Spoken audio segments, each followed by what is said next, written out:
Yo guys, it's Safe Bear. Welcome back to a brand new video. Welcome back to the channel today. Yes, I am back after my long hiatus, my 2 weeks off of YouTube. I do apologise. The first week, I wasn't going to upload after the first week, but I did have a really bad illness which lasted on to this week until like the beginning of this week, and then my birthday happened on Wednesday, and I've been busy a little bit ever since then, so I do apologise.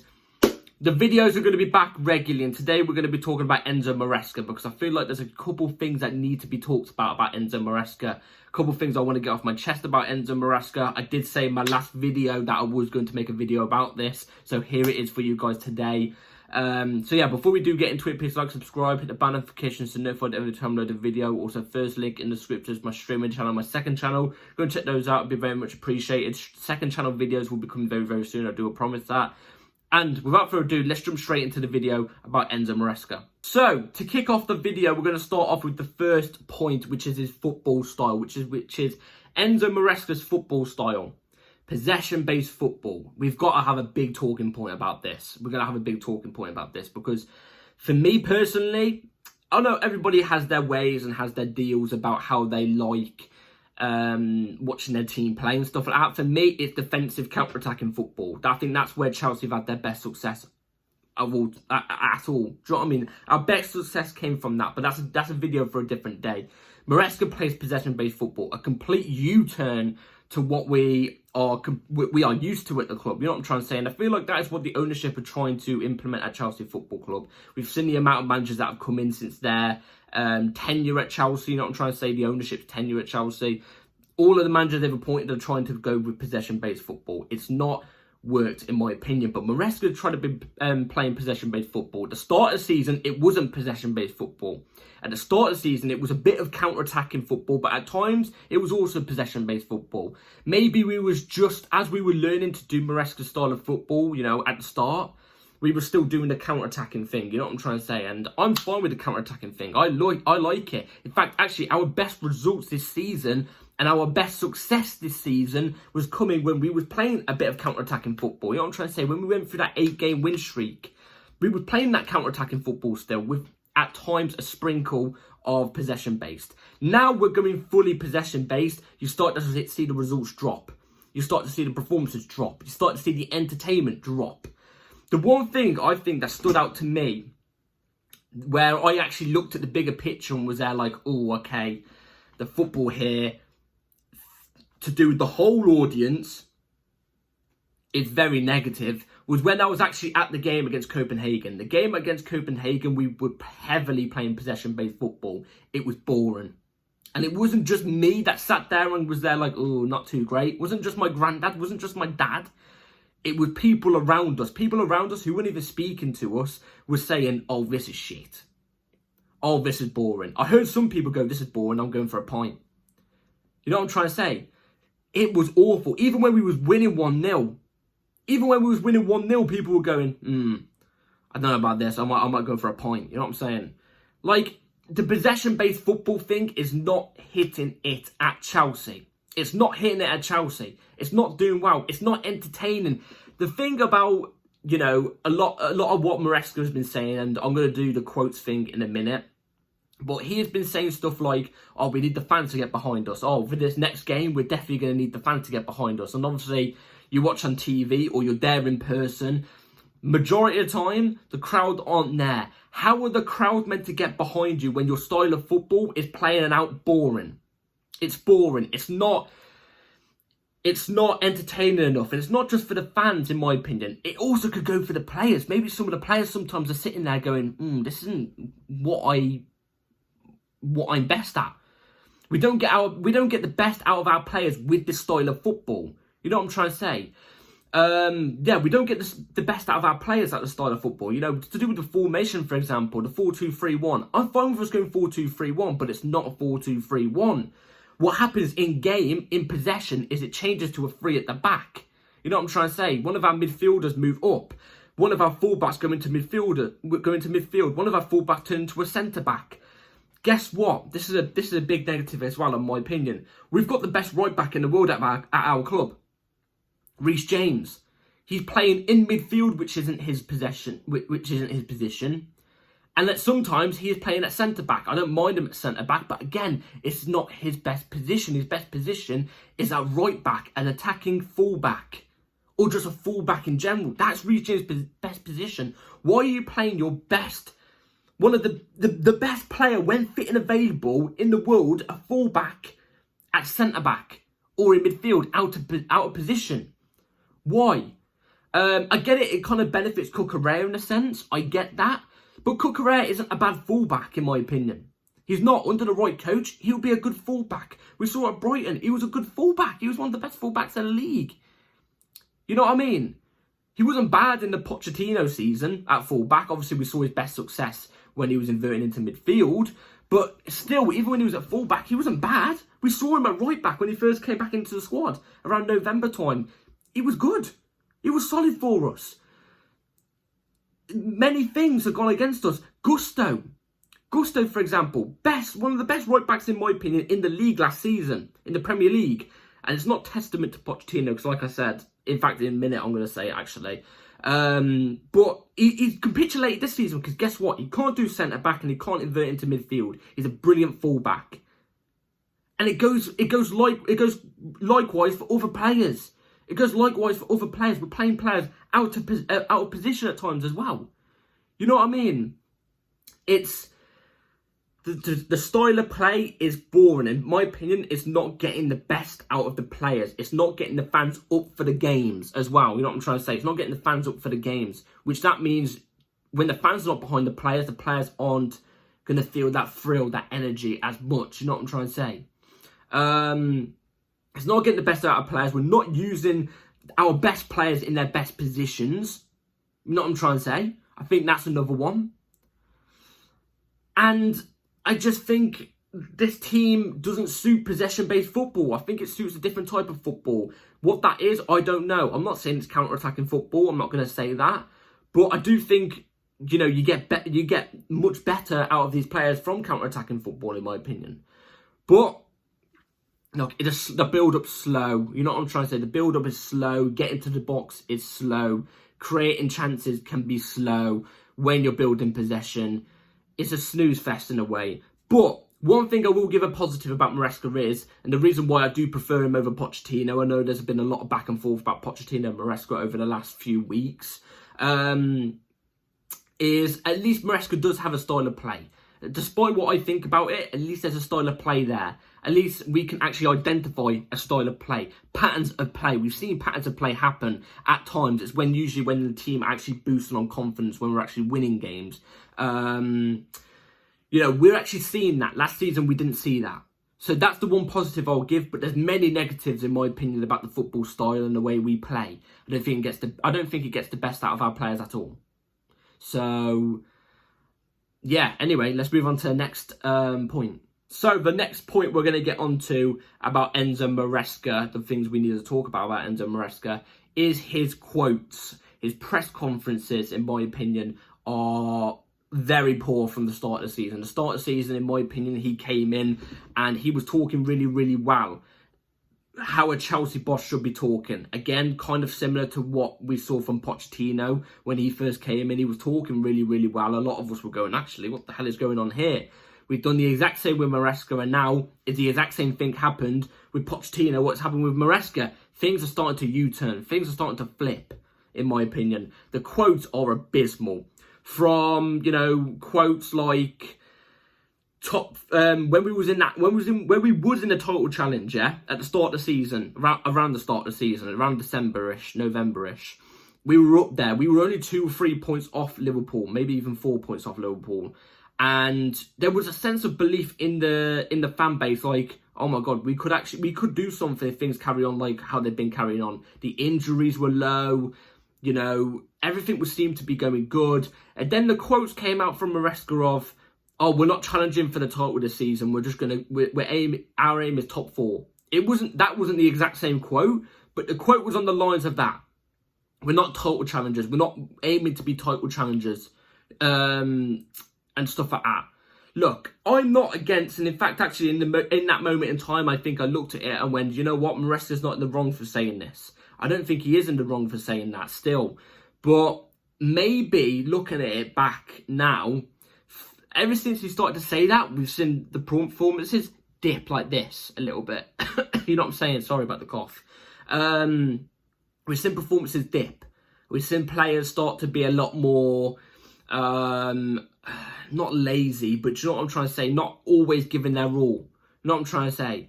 And maybe the players got too comfortable. Maybe the players got too comfortable with what Maresca was saying. But like I said, that wasn't the be-all, the end-all of the quotes for me. The quotes that really, really didn't hit me right was a quote like this, for example, and I've got it up on the screen. So he said this about Philip Jorgensen. Basically, one of the games, I can't remember what game it was, but it was a recent game. Philip Jorgensen was getting booed by our fans for constantly passing it short. Even when he was in danger, he was being pressed the hell out of. He was passing it short. At times, it looked like he was putting us in danger for doing that. And I think one of the reporters asked him in the press conference, Maresca in the press conference, you know, what was going on about Philip Jorgensen. Well, this was one of his quotes. My message to Philip was, if you play long ball, I will change you.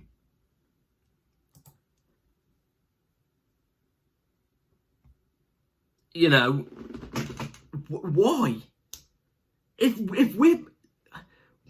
Again, it goes back to the style of play, possession-based football. That is what Maresca wants, possession-based football. If we're in danger of conceding a goal because the goalkeeper's got it at the ball at his feet and he can't boot it long, we're going to be losing games, aren't we? Because you're basically playing your keeper in danger. And then obviously, by the way, this is another thing that really annoyed me and actually goes into this quote. Philip Jorgensen didn't boot it long that whole game. He was passing it short the whole game, yeah? The next game, he got changed for Robert Sanchez, who, guess what, booted it long multiple times in that next game. And against Arsenal, he booted it long, yet we haven't seen a quote from Maresca coming out saying, oh, I've been telling Robert about passing it short. He's not been doing that. I'm going to want Philip Jorgensen in goal next game. So Robert Sanchez is able to boot it long, but Philip Jorgensen isn't. It doesn't make any sense. And obviously, we all know about, you know, Robert Sanchez, Philip Jorgensen. We all know who's the better player, who we all want in goal, who is clearly the better one for us at the moment, this part of the season, even though I don't think particularly both of them are best for our club. But that's just dimming confidence.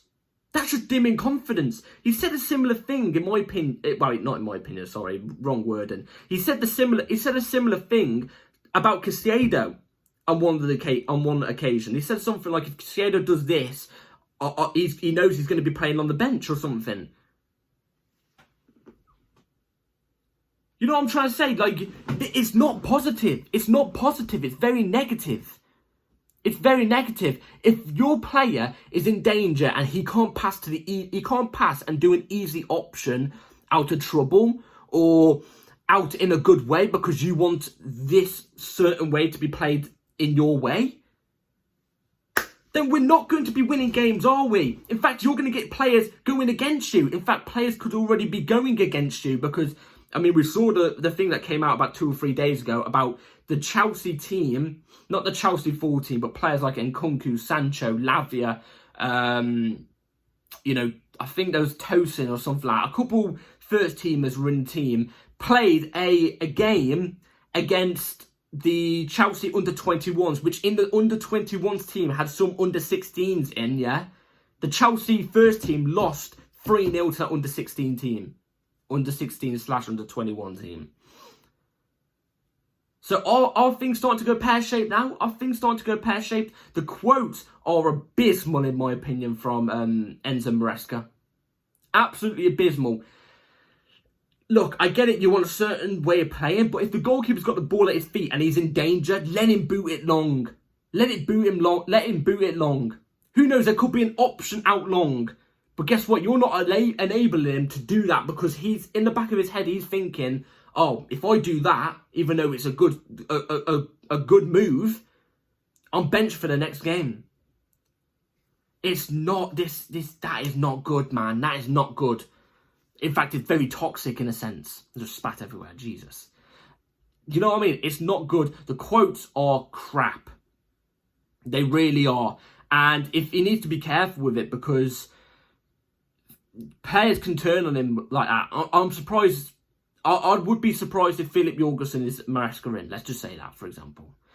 But anyway, that's the quotes part I wanted to get out of the way. The press conferences are not good enough. The things we're hearing are not good enough. I think he went at the fans at one point not long ago. Not proper went gun-ho at the fans. I'm not on about that. I'm on about he said something sly in a way at the fans. I can't remember what quote it was. But he did say something on the lines of, you know, the support at the bridge and stuff like that. But yeah, not good enough. And to round it off with my third and final point, with Enzo Maresca, there's no plan B. And what I mean by there's no plan B is the fact that when we're playing our football, I get it, we play possession-based football. But when we're playing possession-based football and it's not working in a game, there's no plan B. There's no second turn. There's no, okay, 4-2-3-1 with an inverted fullback isn't working. Let's switch the formation as a whole. Still play possession-based football, but play a slightly different way of possession-based football. There's none of that. It's the same way of playing, and it's the same formation. It's the same thing. When things are not working and it's going drastically wrong, there's no, let's turn to plan B. There's none of that.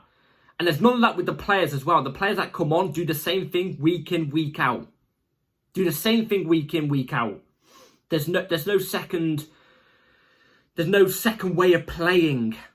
And that's really, really bad. A top manager, world-class manager, always has a plan B, or even sometimes a plan C, just in case things are going wrong. In some games, why don't we start with the plan B? That's what some managers do. They start with the plan B, and if the plan B doesn't work, then they switch to their main plan. You know what I mean? In something that goes wrong, there's always got to be a plan B. They always say, don't fix something that's not broken. That's a quote. Don't fix something that's not broken. So your plan B, no, your plan A, if it's working perfectly fine, then I get it. Don't use your plan B. But if it's going drastically wrong, the machine is breaking, the machine is puffing out smoke, it's about to set on fire, don't just sit there and wait for it to fix itself. Get the hose, spray it down. You know what I'm saying? Spray it down. Or get the, I don't know, whatever you call it, that smoke thing where it blows out fire. I forgot what it's called. What those things are called. A fire extinguisher. Guess what? That's a plan B. That's a plan B. Maresca can't turn to a plan B. He doesn't have a plan B. Top managers are meant to have plan Bs. Especially if you're at a top club. Especially if you're at a top club. Because other clubs will be looking at you going, okay, what's the way to get this club gone? Not gone, but you know what I mean. What's the way of getting this club and getting a result out of this club? You know what I'm trying to say? Teams are always looking to prey on your weakness. Where's the plan B, Maresca? We've not seen it. Bringing subs on as well. Bringing subs off the bench. It's the same players week in, week out. And like I've already said a minute ago, they do the exact same thing week in, week out. There's no, all right, 1 week, let's turn to a different attacking player. And I want you to do this differently than this player. No, it's the same players that come off the bench and they do the exact same things. There's no plan B, man. And I think you're starting to see it take a toll. I think it's starting to take a toll now. And Maresca, in my opinion, if he wants to survive at Chelsea, he's got to make some sort of plan B. Maybe turn to what you did at the start of the season and do a counter-attacking football as your plan B if you really need it. If it's really deep in the game, don't keep the same thing. Other managers will look at you and go, you know, oh, he's going to do the same thing. I'm going to bring on this player to impact the game or something like that. You know what I mean? Or we're going to do this to impact the game and change it up. With Maresca, it's the same thing. It's easy. It's easy to catch out. That's why you're seeing teams to catch us out now. Now, later on in the season, that's why you're seeing teams catch on to us. And we're looking like we're void of answers because we ain't got a plan B. That's what it is. So, look. That's all my things today. I want to speak about Enzo Maresca. I just want to quickly clarify. I was meant to clarify at the start of the video, but I forgot about it. I just want to quickly clarify this about Enzo Maresca. I'm not Enzo Maresca out. And the reason why I'm not Enzo Maresca out is because I know the ownership are going to bring in the exact same thing. It's going to be the exact same thing over and over again. We've seen it over the last 3 years. It's the exact same thing. So They won't bring in a top manager and they won't bring in top experienced players to help him. How am I meant to get on? How am I meant to get onto Maresca's case about that? We appoint their championship manager, and I'm not saying we're seeing championship manager qualities, but we're seeing that he can't operate at the top level. I don't think he's ready for the top level. I don't, and we all expected it. We're all behind him in a sense still. You know what I mean? Most of us are. I think the people who are saying Enzo Maresca out completely, I don't know. I don't know why, because again, if we get him gone, we're going to do the exact same thing. In fact, I'm going to make a prediction right here, right now. If we get rid of Enzo Maresca at any point, they'll appoint like Thomas Frank next. And I think he's done a great job at Brentford, but Chelsea, come on. You know what I mean? So if we do end up sacking Maresca or getting rid of him or Maresca leaves, I won't complain about it because I do think it's the right decision. But I'm not going to get on here and say Enzo Maresca out because I do think the problems are bigger than Enzo Maresca. So I just want to quickly, what's the word? Reiterate that or something like that. You know what I'm trying to say? You know what I mean? I just want to quickly get that off my chest. The problems are bigger than Enzo Maresca. But if it was to happen, I understand it and I do think it's the right decision. But go and bring me a top manager. But I'm not Enzo Maresca out, so... But I'm not Enzo Maresca in either. You know what I'm trying to say? So anyway, that's my takes on everything about Enzo Maresca. Let me in the comments down below what you all think. Where are you all lying on the fence right now? It could all change. Who knows? We got about 9 games left of the Premier League now. Who knows? We could actually step up the performances. I think it's a performance thing with the majority of the fan base. The reason why we're not getting behind Maresca completely. And we're a bit down in the gutters, even though we're lying in top 4. Because I don't think these performances and these results are long-term based. I don't think they're ready for the long term. I don't think long term it will be healthy for the club. Do you know what I mean? So if the performances step up and we get wins, who knows? It could be different. But I don't see that happening. But anyway, let me know in the comments down below what you all thought about the video. Please like, subscribe, everybody. Take care. Hit the bell notification to notify for my next upload. And I'll see you then. Take care. Have a great day and night. Thank you all for tuning in. Peace.